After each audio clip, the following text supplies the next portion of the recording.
Good day everyone.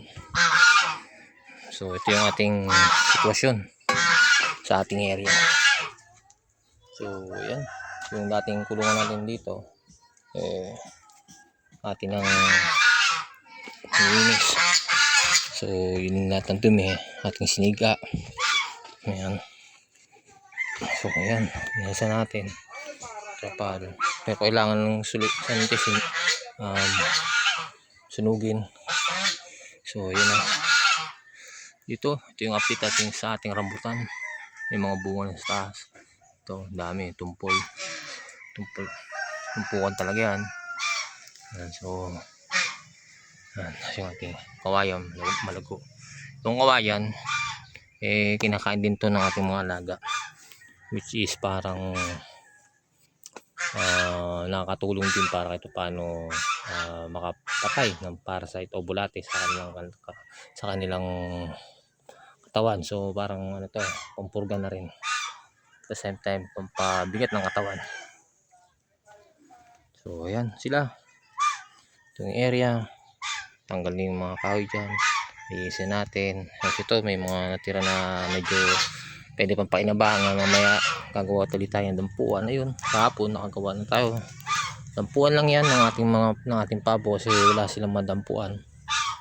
So ayun yung sitwasyon natin ngayon. So ayun yung isa sa mga pamamaraan o ginagawa natin sa ating area pag lalo na kung ang ating kulungan talagang wala nang pakinabang, talagang pasiran, kailangan na natin silang palitan. So ayan, pero bago natin palitan kailangan natin maglinis yung pabo, manok, si Manny. So ang bala ko dito yung ating mga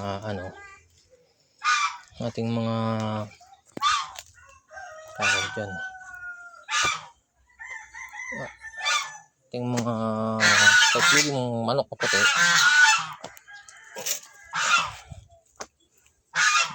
ating dito natin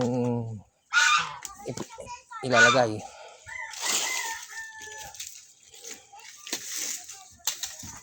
Dahil pangkalat kasi yung mga plastic na yun galing sa labas, nakakapasok dito lalo na kung malakas ang hangin.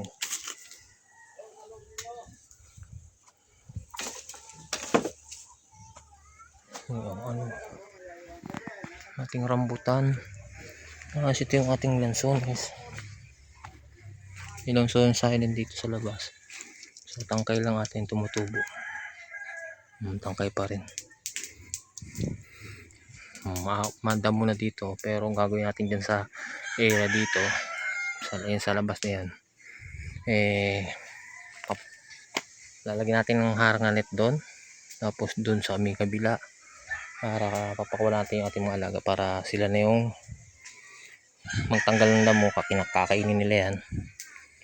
So ganun yung gagawin natin, ating mulberry. So ayun lang po yung